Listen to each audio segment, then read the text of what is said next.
Hello दोस्तों, कैसे हैं आप लोग। उम्मीद करता हूँ अच्छे ही होंगे। मैं आपका दोस्त एक बार फिर से हाजिर हूँ आपके लिए एक नई मूवी का एक्सप्लेनेशन लेकर। आज हम जिस मूवी को एक्सप्लेन करने वाले हैं वो एक south Korean psychological thriller movie है और इस मूवी का नाम है क्रीपी।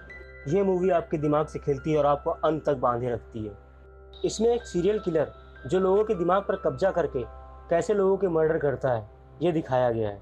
ये मूवी शुरू होती है और हमें ताकापुरा को दिखाया जाता है जो एक पुलिस डिटेक्टिव है और उसकी खासियत ये है कि वो एक क्रिमिनल साइकोलॉजिस्ट भी है। इसीलिए उसे एक सीरियल किलर मात्सुओका को इंटेरोगेट करने के लिए भेजा जाता है ताकि वो उसके दिमाग को टटोले।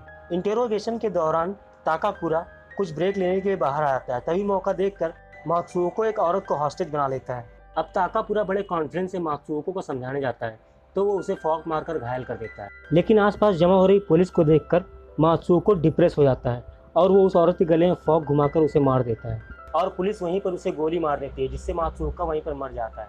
ताकापुरा इसे अपनी सबसे बड़ी नाकामयाबी मानकर पुलिस की नौकरी से इस्तीफा दे देता है और एक यूनिवर्सिटी में क्रिमिनल साइकोलॉजी का प्रोफेसर बन जाता है।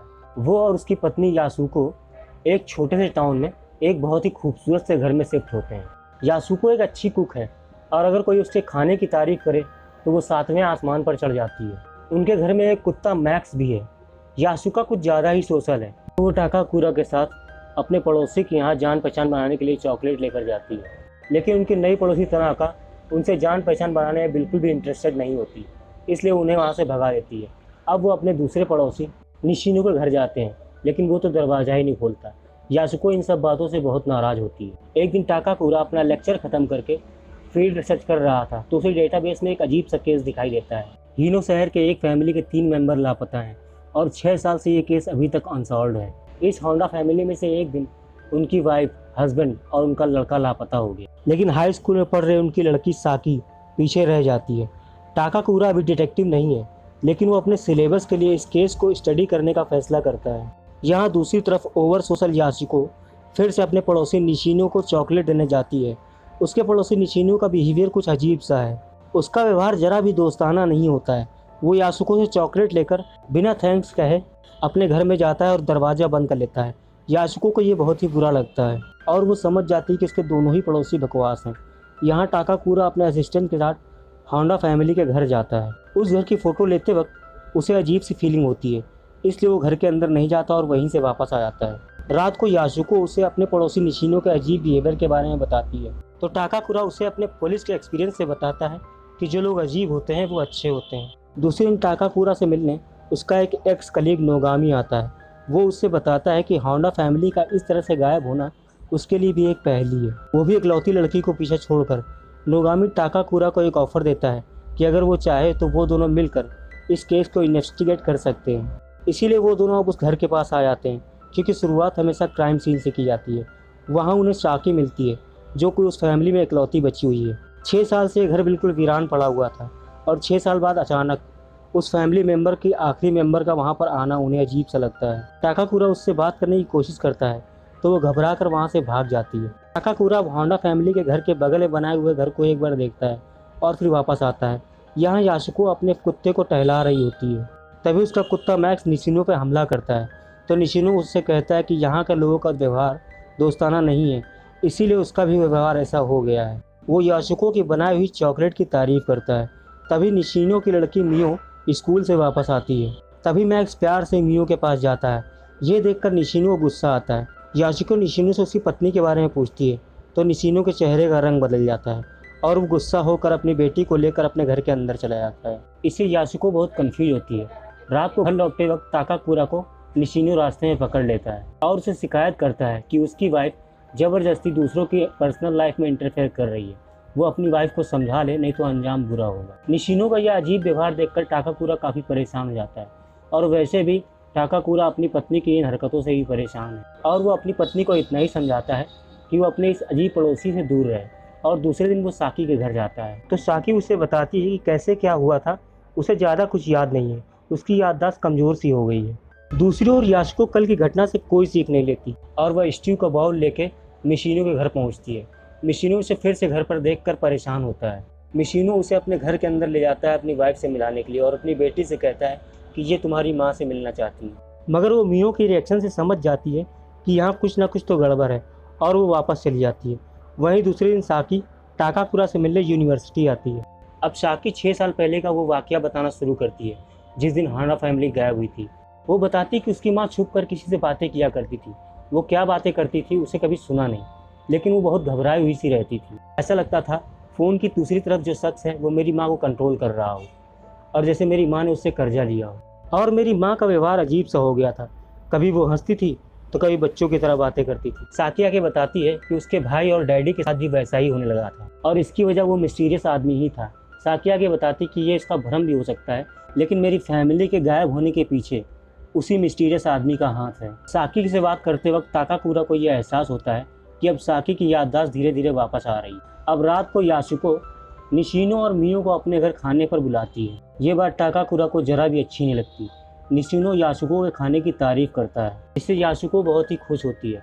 टाकाकुरा जब निशिनो को उसकी जॉब के बारे में पूछता है तो बड़ा ही अजीब तरीके से उससे कहता है कि वो ऐसा काम करता है जिसमें उसके हाथ गंदे होते हैं। अगर जानना हो तो कभी अकेले में मिलना, बता भी दूंगा और दिखा भी दूंगा। उसके जवाब से टाकाकुरा को समझ नहीं आता कि अब वो क्या बात करे। उनके जाने के बाद यासुको निशिनो की तारीफ करती है, मगर वो समझ जाता है कि उसका पड़ोसी गड़बड़ है। अगले सीजन में साकी टाकाकुरा को बताती है कि डैडी, माँ और भाई उस दिन किसी से मिलने वाले थे, या वो कुछ तो करने वाले थे, लेकिन वो उसके जाने की राह देख रहे थे। शायद वो उसी मिस्टीरियस आदमी से मिलने वाले थे। और वो आगे टाकाकुरा को बताती है कि एक दिन शायद उसने उस मिस्टीरियस आदमी को अपने पड़ोस के घर के लॉन में खड़े हुए देखा था। वो उस वक्त अपने घर के विंडो में थी। नोगामी तुरंत फाइल देखकर बताता है कि वो पड़ोस वाला घर किसी मिजोटा नाम के आदमी का है। वो घर भी काफ़ी समय से वीरान पड़ा हुआ है। साकी किसी मिजोटा नाम के आदमी को नहीं जानती। रात को टाकाकुरा अपने घर वापस आ रहा होता है तो वो निशिनो को ट्रेन में एक बूढ़ी औरत को अपनी सीट ऑफर करते हुए देखता है। तो पल भर के लिए उसे लगता है कि ऐसा आदमी गलत नहीं हो सकता। दूसरे दिन नोगामी होंडा के घर पहुंचता है, लेकिन वो होंडा के घर न जाकर वो पड़ोस के मिजोटा के घर में चला जाता है। घर में बहुत बदबू फैली हुई है। बदबू का पीछा करते हुए वो एक अलमारी के पास पहुंचता है। जब वो उस अलमारी को खोलता है तो उसके अंदर उसे 5 लाशें वैक्यूम पॉलीथीन के अंदर मिलती हैं। इस खोज से नोगामी मीडिया की सुर्खियों में आ जाता है। नोगामी टाकाकुरा को बताता है कि 5 में से 3 लाशें लापता होंडा फैमिली की हैं, जबकि 2 लाशें मिजोटा की फैमिली की हैं। अब दोनों को एक ही सवाल घेर लेता है कि साकी ने जिस आदमी को मिजोटा के घर में देखा है वो आदमी आखिर है कौन। दूसरी तरफ यासुको को ये पता चलता है कि मैक्स घर से गायब है, तो वो उसे ढूंढने निकलती है। वो निशिनो के साथ गार्डन में मिलता है। वो थैंक्स कहने के लिए निशिनो के पास जाती है, लेकिन निशिनो के चेहरे का अचानक रंग ही बदल जाता है और निशिनो उसकी आंखों में आंखें डालकर उससे एक अजीब सा सवाल करता है कि बताओ, तुम्हारे पति और मुझ में ज़्यादा अट्रैक्टिव कौन है, वो या मैं। यासुको एक टक निशिनो की आंखों को देखती रह जाती है और हमें पता चल जाता है कि निशिनो ने यासुको को हिप्नोटाइज किया है। लेकिन ये चक्कर क्या है हमें ये बाद में पता चलता है। एक दिन टाकाकुरा अपने घर लौट रहा होता है कि तभी मियो उसे रास्ते में मिल जाती है। वो बहुत डरी हुई होती है और वो टाकाकुरा से कहती है कि निशिनो उसका बाप नहीं है। बाप तो क्या, वो ये भी नहीं जानती कि वो कौन है। तभी निशिनो घर से बाहर आता है और मियो को मारते हुए घर के अंदर ले जाता है। निशिनो का ये बर्ताव टाकाकुरा के मन में शक पैदा करता है। रात को यासुको घर में सब्जी काट रही होती है और अचानक उठकर वो ऊपर के रूम में जाती है और फ़ोन पर किसी से बातें करने लगती है। टाकाकुरा जब वहाँ आता है तो वो फ़ोन बंद कर देती है। टाकाकुरा जब उससे फ़ोन के बारे में पूछता है तो वो उसे टाल देती है। अब टाकाकुरा के मन में शक घर कर लेता है। अब इस बात पर दोनों में झगड़ा होने लगता है। पहले जो यासुका इस घर में शिफ्ट होने पर दुखी होती है, अब वो इस घर में खुश रहने लगती है। एक दिन सुबह टाकाकुरा मॉर्निंग वॉक के लिए घर के पीछे पहाड़ी पर चला जाता है, जहाँ से उसे अपना घर और निशिनो का घर दिखाई देता है। और घर की अरेंजमेंट देखकर वो दंग रह जाता है। वो मिजोटा के घर की फ़ोटो निकालता है और दोनों फ़ोटो को मैच करता है तो उसे पता चलता है दोनों घरों की अरेंजमेंट एक जैसी है। अब उसका इनर माइंड उससे कुछ कहने लगता है कि ये संयोग नहीं है, कुछ तो गड़बड़ है। तो वो नोगामी को तहकीकात करने को बोलता है। टाकाकुरा की दूसरी पड़ोसन तनाका उससे कहती है कि निशिनो बाहर से भले ही आम आदमी दिखता हो, लेकिन अंदर से वो शैतान है, जो उसने अंदर से महसूस किया है। यहाँ नोगामी निशिनो की इन्फॉर्मेशन इंटरनेट पर चेक करता है तो उसे पता चलता है निशिनो और मिजोटा दोनों एक ही जॉब करते थे, इंस्टीट्यूट डायरेक्टर का। अब उसे भी शक होने लगता है तो वो निशिनो के ड्राइविंग लाइसेंस की कॉपी लेकर उसके घर पर जाता है। लेकिन जब वो निशिनो को देखता है तो वो दंग रह जाता है, क्योंकि ड्राइविंग लाइसेंस वाला निशिनो कोई और है और हकीकत वाला निशिनो कोई और है। अब इस शक को लेकर नोगामी घर के अंदर जाता है, लेकिन वो एक ट्रैप होता है। वह अंधेरी गली से आगे बढ़ता है तो उसे एक लोहे का दरवाज़ा दिखाई देता है। वो दरवाज़ा खोलकर अंदर जाता है तो वह दंग रह जाता है। लेकिन अब देर हो चुकी थी। अब कोई चीज़ उसे बेहोश कर देती है। रात को टाकापुरा घर वापस आता है तो उसे टनाका के घर की लाइट फ्लिकर होते हुए दिखती है। वो घर के पास जाता है तो घर में एक ब्लास्ट हो जाता है। ब्लास्ट की आवाज़ सुनकर यासुको बाहर आती है तो टाकाकुरा उसे मदद के लिए पुलिस को फ़ोन करने के लिए कहता है। वो टनाका की हेल्प करने के लिए उससे घर की तरफ बढ़ता है। तभी वहाँ दूसरा ब्लास्ट होता है तो टाकाकुरा अब निशिनो के घर जाता है और अंदर का नज़ारा देखकर वो दंग रह जाता है। जहाँ ब्लास्ट की आवाज़ सुनकर पूरा मोहल्ला जमा हो गया है, वहीं पड़ोस में रहने वाला निशिनो एकदम रिलैक्स है और आराम से टीवी देख रहा है। वहीं दूसरे दिन मेट्रो पुलिस का ऑफिसर तानीमोटो टाकाकुरा के घर इन्वेस्टिगेशन के लिए आता है। तानीमोटो से टाकाकुरा को पता चलता है कि तनाका के घर पे 3 लाशें मिली हैं जो पूरी तरह से जली हुई हैं। उनमें से 2 तनाका और उसकी माँ की हैं और एक नोगामी की है। उसकी बातें सुनकर टाकाकुरा दंग रह जाता है। उसे समझ में नहीं आता कि नोगामी तनाका के घर पर क्या कर रहा था। तभी उसे याद आता है कि उसने नोगामी को निशिनो के बारे में तहकीकात करने को कहा था। तभी वो अपना शक तानीमोटो के सामने जाहिर करता है, लेकिन तानीमोटो निशिनो को क्लीन चिट देता है। अब टाकाकुरा समझ जाता है कि वो अपने पड़ोसी को जितना सीधा समझ रहा था वो उतना है नहीं। दूसरे दिन टाकाकुरा साकी से मिलता है और उसे निशिनो का फोटो दिखाकर पूछता है कि क्या उसने मिजुटा के घर पर इसी आदमी को देखा था, लेकिन साकी इस बात का जवाब देना टाल देती है।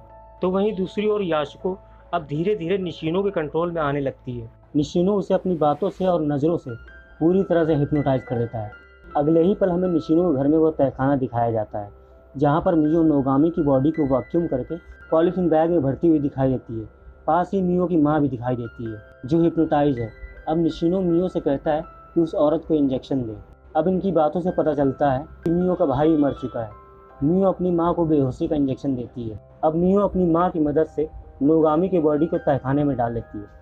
इन सब बातों से क्लियर हो जाता है कि निशिनो ही वो मिस्टीरियस आदमी है जिसने होंडा और मिजुटा की फैमिली को मारा और अब असली निशिनो के घर पे कब्जा करके उसकी फैमिली को मारने का उसका प्लान है। निशिनो के हिप्नोटिज्म का अब यासुका पे भी असर होने लगा है।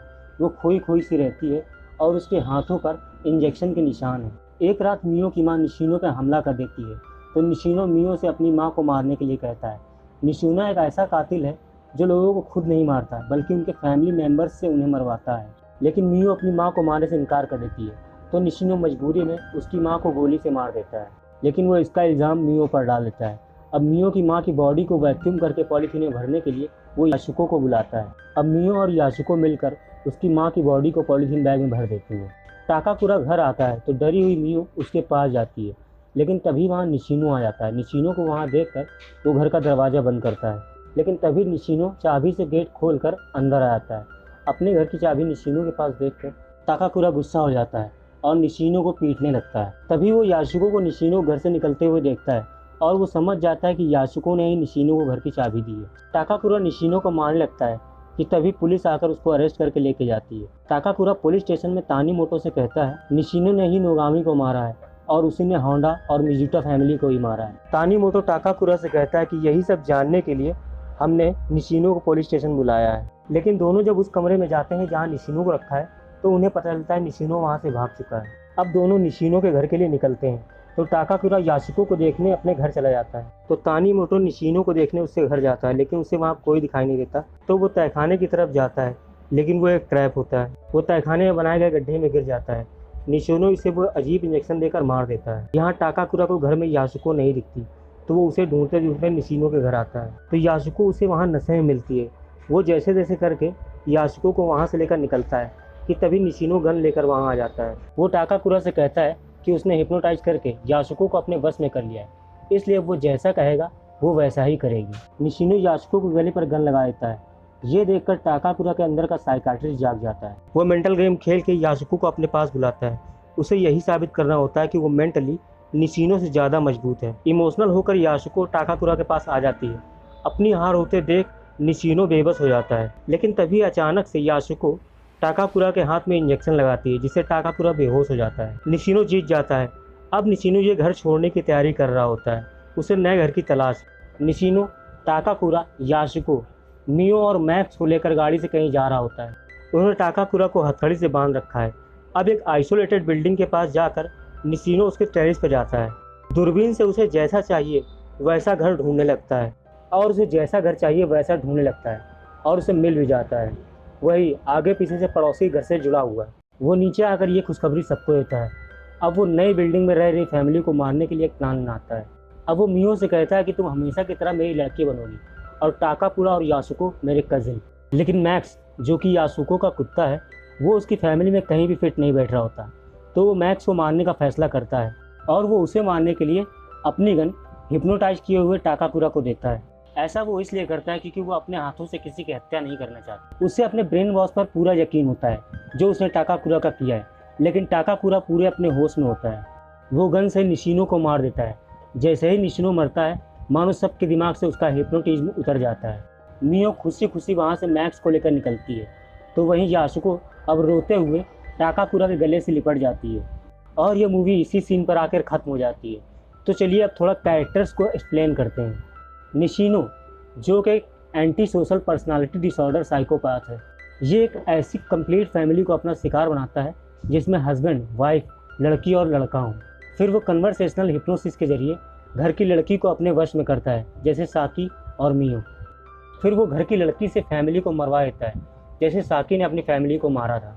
इसीलिए जब उसकी याददाश्त वापस आती है तो वो टाकापुरा को मदद करने से मना कर देती है, क्योंकि उसके ही हाथों उसकी फैमिली का कत्ल हुआ था। यहाँ असली निशिनो की फैमिली को भी उसने मियो के हाथों मरवाया होगा, क्योंकि निशिनो एक ऐसा साइकोपैथ है जो अपने हाथों किसी को भी नहीं मारता। अब बात की जाए उसके घर के सिलेक्शन के बारे में, तो जापान में फिल्म में ऐसा बताया गया है कि अपना घर पड़ोसी के घर से थोड़ा पीछे, लेकिन उसके घर से ऊंचाई पर होना चाहिए, जिससे पड़ोसी को कंट्रोल किया जा सके। इसीलिए निशिनो ऐसे ही घर की तलाश में रहता है। टाकापुरा खुद एक क्रिमिनल साइकोलॉजिस्ट था, इसलिए वो अपने आप को हिप्नोटाइज नहीं होने देता। वो नाटक करता है कि वो हिप्नोटाइज हो चुका है, लेकिन मौका देखकर वो निशिनो को मार देता है।